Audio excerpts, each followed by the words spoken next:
خیانت در تاریخ همیشه داستان‌های دردناکی را رقم زده است. در تاریخ ایران هر زمان سخن از خیانت می شود، بیشتر خیانت‌های انگلیس و روسیه را به یاد می‌آوریم.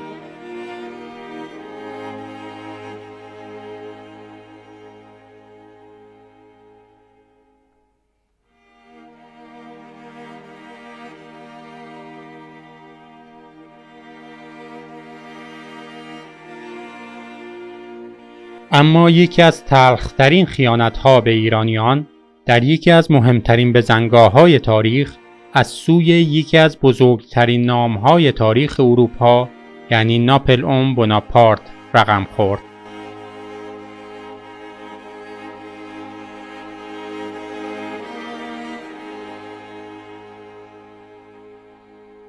در زمانی که ایران در برابر حملات عظیم روسیه ایستادگی می‌کرد و به کمک فرانسه امیدوار بود، ناپلئون با پیمان شکنی یک توافق مهم به ایران پشت کرد که اگر این خیانت را نمی‌کرد، مسیر تاریخ ایران به گونه‌ای دیگر پیش می‌رفت.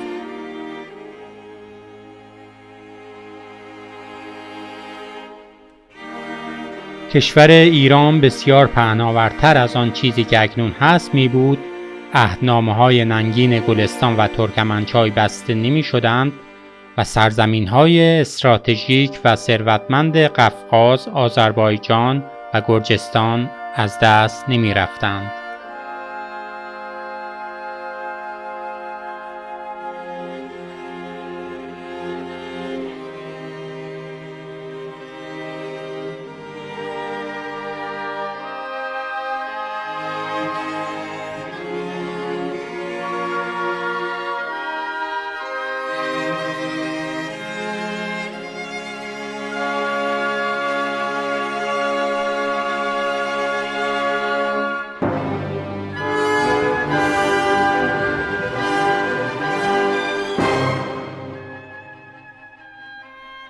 دوره حکومت ناپلئون بر فرانسه اوایل قرن 19 میلادی یعنی کمی بیش از 200 سال قبل و همزمان است با حکومت فتحعلی شاه قاجار بر ایران.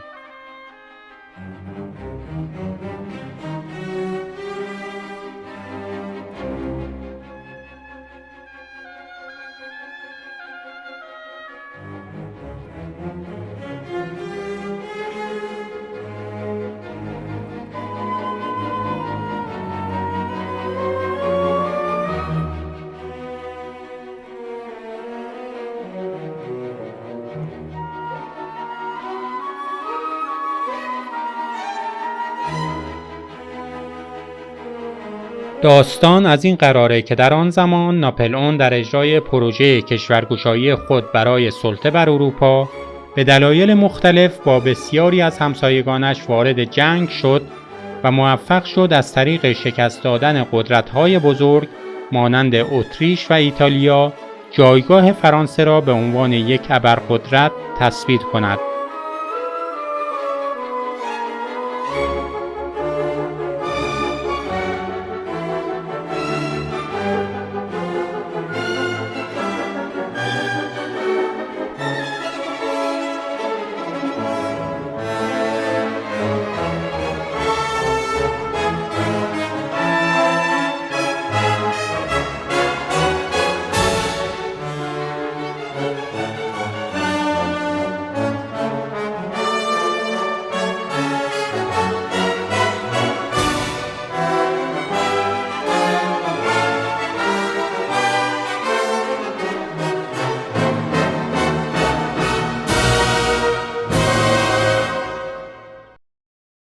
اما کشورگشایی ناپلئون با یک مانع بزرگ روبرو بود: امپراتوری بریتانیا. پیروزی‌های بزرگ ناپلئون دولت انگلیس را به وحشت انداخت و آنها مخالفت خود را با ناپلئون آغاز نمودند.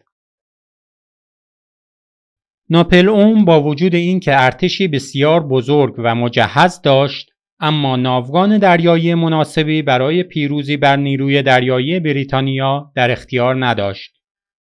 یکی از گزینه‌های او برای به زانو درآوردن امپراتوری بریتانیا این بود که هند را از چنگ انگلیسی‌ها بیرون بیاورد. یک کشور پهناور ثروتمند در شرق که عملاً به گنجی پایان ناپذیر برای انگلیس تبدیل شده بود.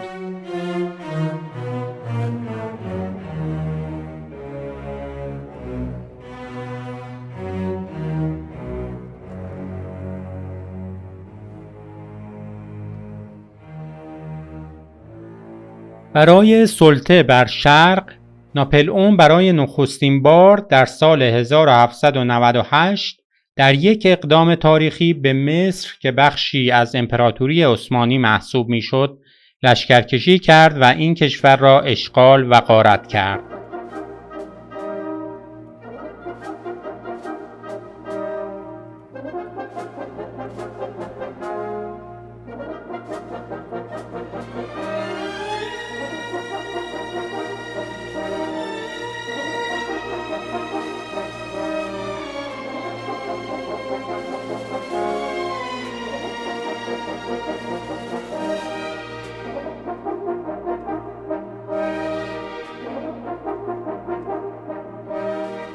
هدف استراتژیک او اما رسیدن به هند بود. نقشه او این بود که از طریق اشغال شام و بین النهرین با عبور از ایران به هند حمله کند.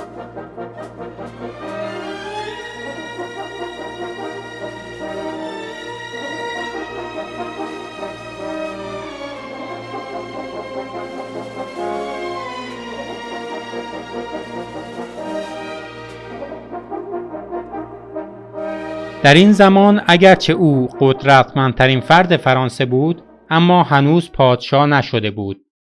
او در نهایت در سال 1804 به عنوان امپراتور فرانسه تاجگذاری کرد.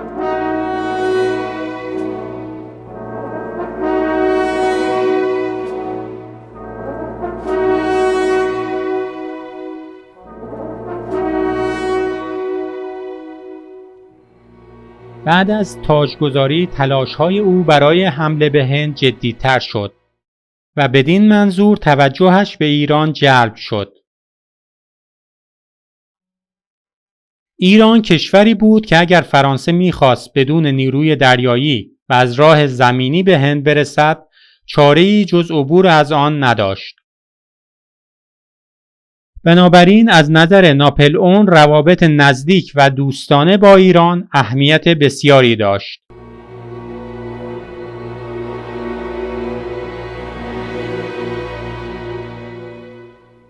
از اینجا به بعد سیاستگزاران انگلیسی هم به این نتیجه رسیدند که برای ناکام گذاشتن دشمنان اروپایی خود باید بر روی حکومت و سیاستگزاری‌های دربار ایران نفوذ بالایی داشته باشند و با هدف حفظ منافعشان در هند جلوی روابط دوستانه تهران با فرانسه را بگیرند. بنابراین ایران در این زمان در رقابت و شطرنج سیاسی ابرقدرت‌های اروپایی بدل به مهره استراتژیک شد و پای ایران بیش از هر زمانی به آنچه امروز به عنوان بازی بزرگ میشناسیم باز شد.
پس از حمله ناپلئون به مصر، بریتانیا که حالا ایران به عنوان کشور حائل هند برایش جدی شده بود، برای نخستین بار یک هیئت دیپلماتیک بزرگ را به ریاست جان مالکوم از افسران اسکاتلندی شرکت هند شرقی به تهران فرستاد.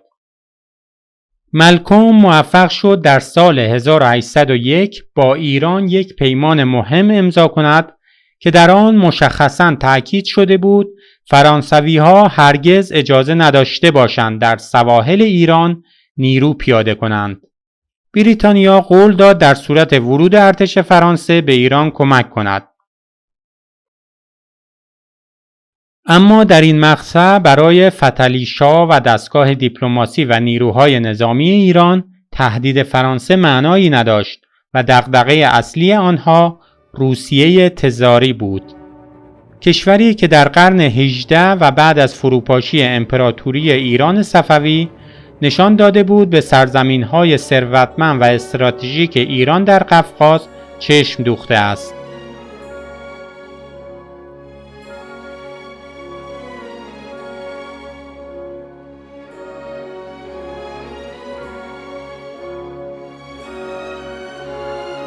در آن زمان آقا محمد خان قاجار به تازگی موفق شده بود این سرزمین‌ها را آزاد کند.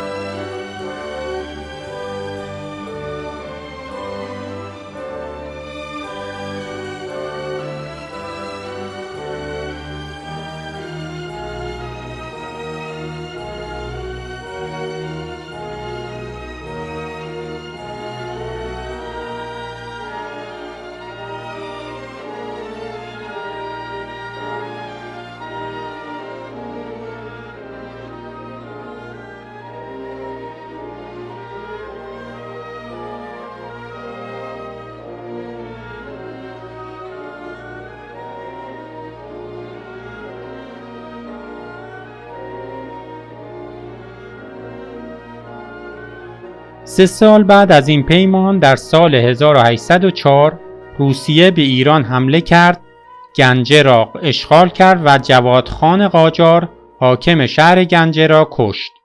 حمله‌ای که عملاً به نقطه آغاز دور تازه‌ای از جنگ‌های میان ایران و روسیه تبدیل شده بود.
با توجه به معاهده سیاسی که توسط جان مالکوم در سال 1801 میلادی بین دولت ایران و انگلیس منعقد شده بود، فتحعلی شاه به انگلیسی ها متوسل شد که بر طبق مندرجات و مواد عهدنامه حال موقع مناسب است که انگلیسی ها به دولت ایران مساعدت کنند.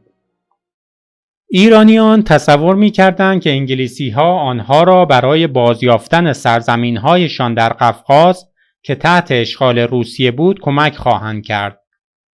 اما برخلاف انتظار ایرانی ها، لندن حاضر نشد در این نبرد هیچ کمکی به ایران بکند.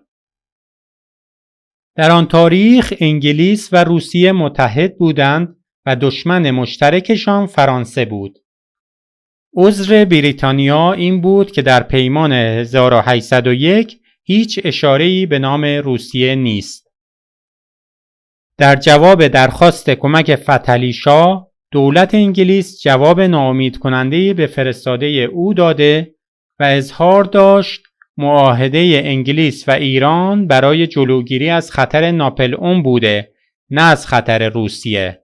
برای ایران این نخستین بدعهدی بریتانیا از سلسله پیمان شکنی های این کشور در روابطش با تهران محسوب می شود.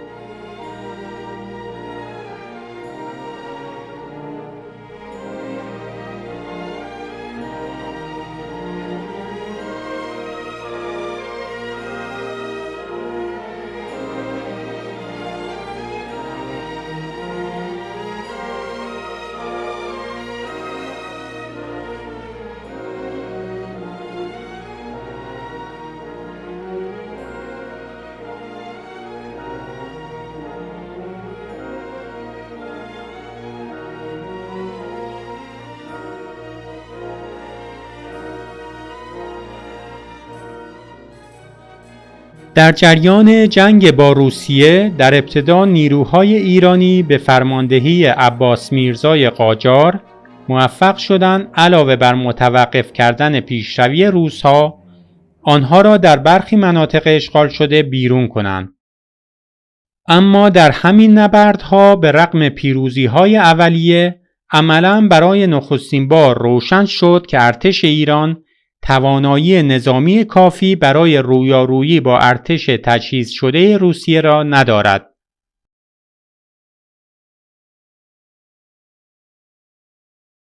نخبگان سیاسی و نظامی ایران به این نتیجه رسیدند که باید به سرعت به فکر تجهیز قوای نظامی باشند و تحولات بین المللی حاکی بود که راه حل در دستان قدرت نوظهور و تازه از راه رسیده اروپایی است، یعنی فرانسه.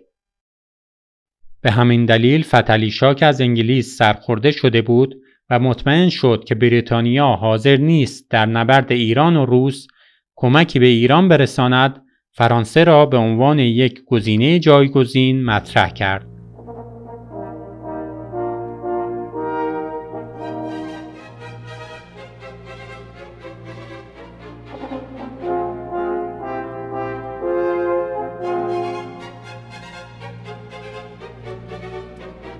ناپلئون هم که بعد از شکست دادن امپراتوری اتریش از یک طرف خود را برای نبرد با روسیه یعنی دشمن مشترک ایران و فرانسه آماده می کرد و از طرف دیگر هم برای حمله به هند به کمک ایران نیاز داشت، در فاصله کوتاهی بعد از تاجگذاری 2 نماینده به ایران فرستاد تا مسئله اتحاد با فتحعلی شاه را بررسی کنند.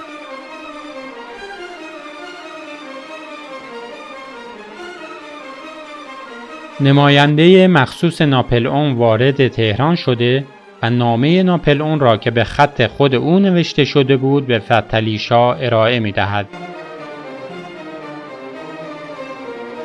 در این مکتوب اشاره شده بود هرگاه دولت شاهنشاهی ایران روابط سیاسی خود را با انگلیسی ها قطع کند، امپراتور فرانسه حاضر است با پادشاه ایران طرح اتحاد و یگانگی ریخته، وزیر مختار مخصوص خود را برای اقامت در دربار شاهنشاه ایران به تهران روانه نماید و برای استرداد ایالات قفقاز ایران و گرجستان کمک‌های مالی نموده و یک عده قشون تعلیم دیده با تمام اسباب و تجهیزات آن به ایران بفرستد که در جنگ‌های قفقاز با قشون ایران مساعدت کنند.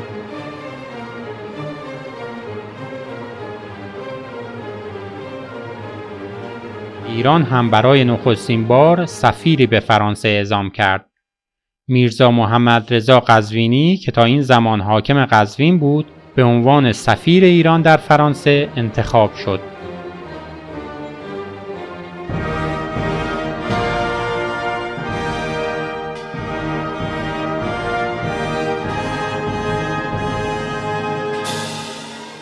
ناپلئون که در حال آماده شدن برای حمله به روسیه بود، در سال 1807 در کاخ فینکونشتاین، جایی در لهستان امروزی، با میرزا محمد رضا قزوینی یعنی سفیر ایران ملاقات کرد. در فاصله کوتاهی بعد از این ملاقات، دو کشور در همان کاخ فینکونشتاین پیمانی تاریخی امضا کردند. پیمانی که به دلیل نام کاخ محل امضای آن به عهدنامه فینکونشتاین معروف شد.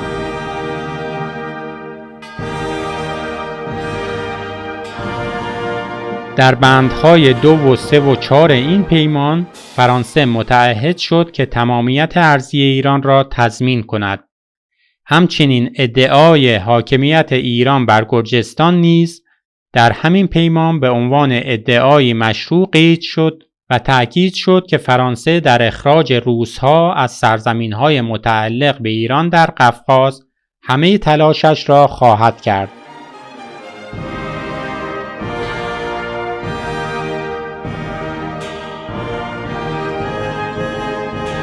نسخه فارسی این عهدنامه که با ادبیات قاجاری نوشته شده است خیلی جالبه، خدمتتون مقدمه آن را می‌خوانم. بسم الله الرحمن الرحیم. چون در این اوان سعادت نشان و زمان میمنت اقران، خدیو فلک جاه سلطنت دستگاه، امپراتور ممالک فرانسه و پادشاه ایتالیا، بنای اتحاد و الفت با اعلی حضرت قدر قدرت، قضا بست، خورشید آیت، شاهنشاه صاحب قران، خسرو گیتی ستان، پادشاه انجم سپاه و آفتاب علم، وارث تختگاه کسری و جم، فرمانفرمای ممالک فصیحة المسالک ایران عجم، السلطان ابن سلطان ابن سلطان و الخاقان ابن خاقان ابن خاقان، ابوالمظفر فتحعلی شاه قاجار، خلد الله ملک و سلطانه، گذاشته به جهت تشیید مبانی الفت و وفاق دولتین علیتین و تجدید عهد مودت و اتفاق سلطنتین، از دو جانب با رخصت کامله تعیین رخصت گذار فرموده، از طرف جناب امپراتور فرانسه و پادشاه ایتالیا، وزیر اعظم و کاتب صاحب کلک همایون اشرف نشان دولت موسیو هوگ برنار، مأمور گردیده بنای عهد و شرط با بنده آستان فلک بنیان پادشاهی و چاکر دیرین سپهر شاهنشاهی، سفیر دولت جاوید قرار، میرزا محمد رضا وزیر دارالسلطنه قزوین گذاشته، به مقتضای صلاح دولتین علیتین با یکدیگر مکالمه و مجاهده نمودند. اینجا تعهدات فرانسه. ماده دوم. جناب امپراتور اعظم به مقتضای مراسم دوستی و موافقت با دولت علیه ایران متعهد و کفیل گردیده که من بعد احدی رخنه در خاک ایران ننماید و چنانچه احدی خواسته باشد که بعد از این دخل در خاک ممالک ایران نماید، جناب امپراتور اعظم با پادشاه سپهر تختگاه ایران کمال موافقت به عمل آورده، به دفع دشمن پرداخته، حراست ممالک مزبوره را نماید و به هیچ وجه خودداری نکند. ماده سوم. جناب امپراتور اعظم ادای شهادت نمود که مملکت گرجستان ملک حلال موروثی اعلی حضرت پادشاه ایران می باشد و حقیقت مطلب بر جناب امپراتور مشخص و معلوم است. ماده 4. جناب امپراتور فرانسه و پادشاه ایتالیا در خصوص اخراج نمودن طایفه روسیه از ملک گرجستان و تمامی خاک ایران به زور پادشاهانه خود لازم و قرارداد فرمودند که طایفه مزبوره را جبرا و قهرا از جمیع خاک ایران اخراج نموده و بالکلیه ترک حدود کشور ایران نمایند و چنانچه با روسیه بنای عهد صلح نمایند. این شروط از جمله شروط عهدنامه ایشان قرار داده به طریق امور دولت خود در این خصوص کوتاهی ننمایند.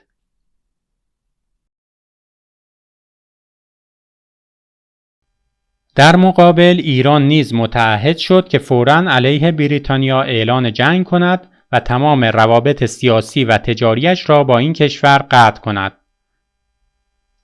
ماده 8 که تعهد ایران نسبت به فرانسه است.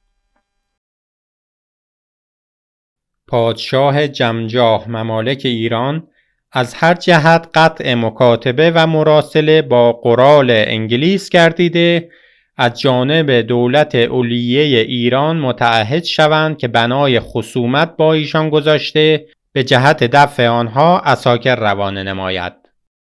ماده 9 هم به این اشاره داره که در مقابل حملات انگلیس یا روسیه به فرانسه یا ایران، دولت فرانسه و ایران با هم متحد می شوند.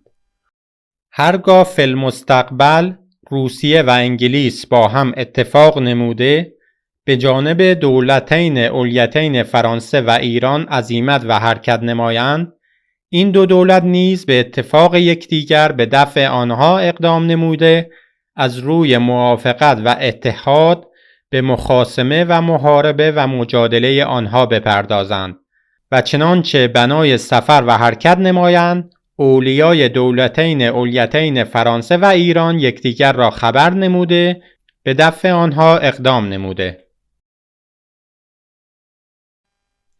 همچنین بر اساس این پیمان نامه ایران میبایست تمام نمایندگان بریتانیا و شرکت هند شرقی را اخراج کند و در نبرد پادشاهان افغان علیه انگلیسی ها به آنها یاری برساند. ماده 10. اعلی حضرت پادشاه سپهربارگاه ایران موافقت و مطابقت فرموده از صوب افغان و قندهار و آن حدود تجهیز سپاه و تهیه جنود فرموده در وقتی که مشخص شود و معین گردد به جهت تسخیر و تصرف ممالک هندوستان عساکر و جنود منصوره پادشاهی را مأمور و ارسال فرمایند و ولایات اشغال شده انگلیس را ضبط و تسخیر نمایند. ماده 12. جناب امپراتور اعظم خواهش می نمایند که من بعد هرگاه به جانب هندوستان به جهت دفع انگلیس فرستادن لشکر ضرور شود و اقتضا نماید که از جانب خشکی سپاهی به جهت هندوستان ارسال نمایند، اعلی حضرت پادشاه ایران اذن و اجازت به ایشان عطا فرمایند که از راه و هر طرف که رأی جهانآرای شاهنشاهی اقتضا نماید به آنها رخصت داده روانه هند شوند و سپاه ایران نیز با ایشان موافقت نموده بالاتفاق عزیمت تسخیر هندوستان نمایند. تحریراً در اردوی جناب امپراتوری در فینکونشتاین به تاریخ 25 شهر صفرالمظفر سنه 1222 هجری. اینها مواد و مفاد مهم عهدنامه فینکونشتاین بودند.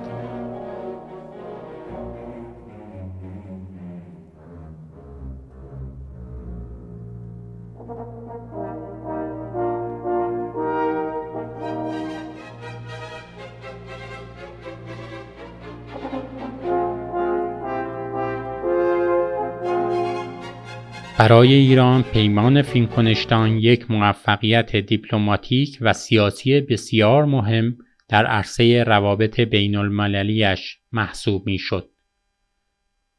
ناپلئون بلافاصله پس از انعقاد عهدنامه فینکلشتاین دستور تدارک اسلحه و مهمات جهت ارسال به ایران را داد و ژنرال گاردان را با مقام وزیر مختاری در رأس یک هیئت 200 نفری افسر و در جهت تعلیم ارتش به ایران فرستاد.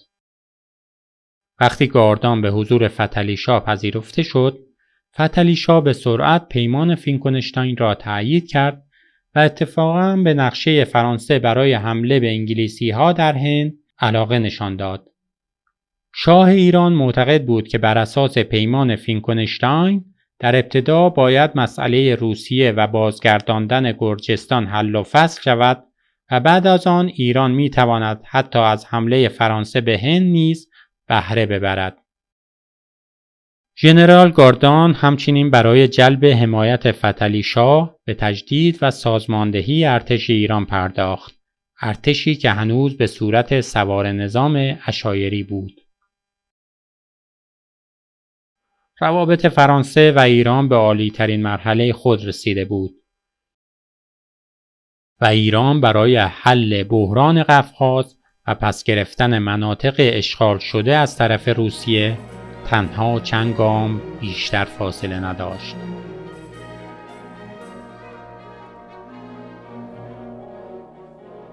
ارتش ایران به رغم همه دشواری‌ها و از دست رفتن بخش‌های بیشتری از قفقاز کماکان در برابر روسیه مقاومت می‌کرد.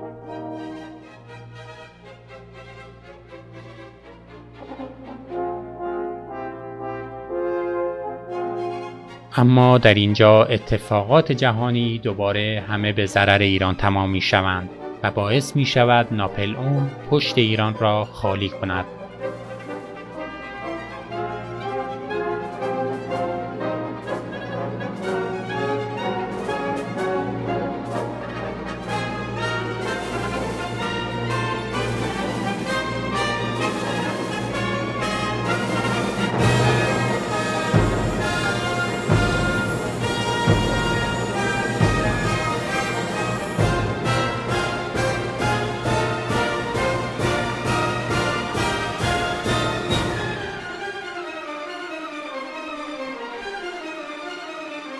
در فاصله تنها 2 ماه بعد از امضای پیمان فینکلشتاین، ناپلئون موفق شد در جنگ فریدلند روسیه را شکست دهد و الکساندر اول تزار روسیه را مجبور کند تا به پای میز مذاکره بیاید و روسیه به امضای عهدنامه با فرانسه تن دهد. ناپلئون در کنار رودخانه نیمن تزار روس را همانند برادر در آغوش کشید و با وی عهدنامه تیلسیت را امضا کرد. این معاهده در شهر تیلسیت از شهرهای روسیه که امروز سوویتسک خوانده می شود، میان ناپلئون و الکساندر اول تزار روسیه منعقد و از آن تاریخ روابط دوستانه بین دو کشور فرانسه و روسیه برقرار می شود. بر اساس این پیمان که به پیمان اتحاد دو امپراتور معروف شد، روسیه و فرانسه متعهد شدند در صورت حمله کشور ثالث به خاک آنها یکدیگر را یاری کنند. بنابراین ناپلئون در حالی که هنوز مرکب عهدنامه‌ای که علیه روسیه با ایران بسته بود خشک نشده بود، به ایران پشت کرد.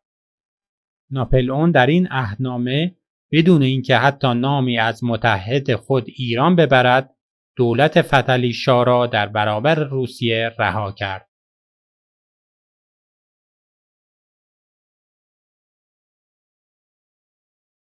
در این میان دولت ایران که بر اساس قرارداد دوستی با فرانسه خود را برای مقابله با دشمنان ناپلئون یعنی روسیه و انگلیس آماده می کرد، ناگهان در سخت‌ترین زمان تنها شد. ارتش روسیه هم که از جبهه اروپا رهایی یافت، تمام توانش را متوجه ایران کرد. بدین ترتیب گاردان نماینده ناپلئون با دریافت نامه‌ای از فرانسه مطلع شد که پیمانی تازه در تضاد با پیمان ایران و فرانسه بین ناپلئون و تزار امضا شده است.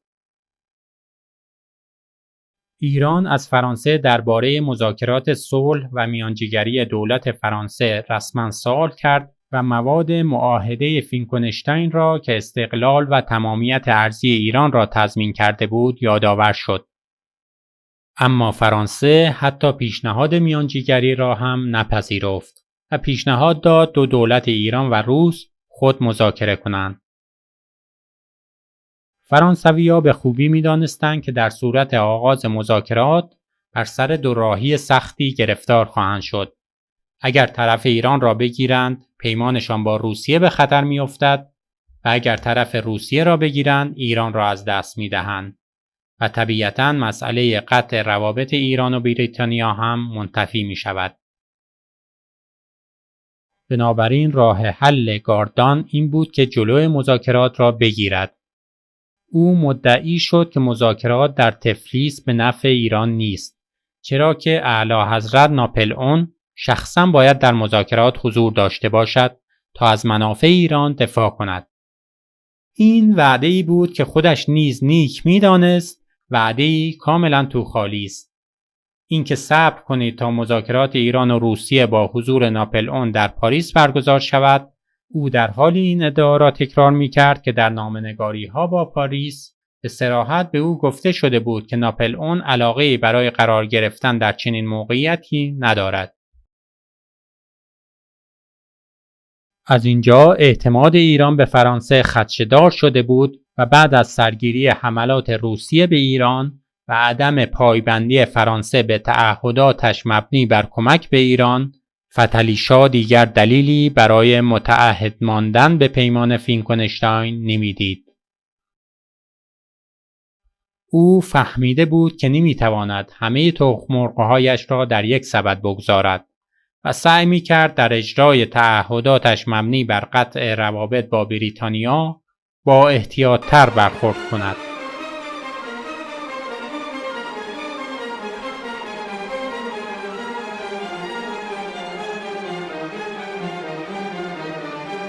فتحعلی شاه با این امیدواری که بتواند با کمک بریتانیا مناطق اشغال شده قفقاز را آزاد کند، به جنگ با روسیه ادامه داد. اما او بار دیگر قربانی رقابت‌های کشورهای اروپایی شد.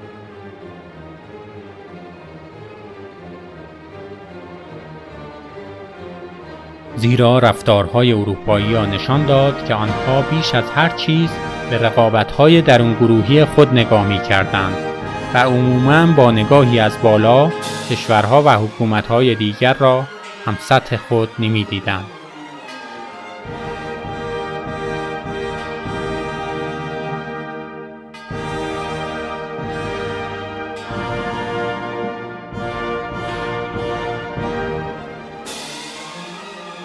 نتیجه خیانت ناپلئون به ایران بسته شدن چند قرارداد از جمله قراردادهای ننگین گلستان و ترکمنچای و از دست رفتن سرزمین‌های قفقاز بود که در اپیزودهای آینده داستان آنها را بررسی و ارائه خواهیم کرد.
از اینکه ویدیو را لایک و همرسانی می‌کنید بسیار سپاسگزارم.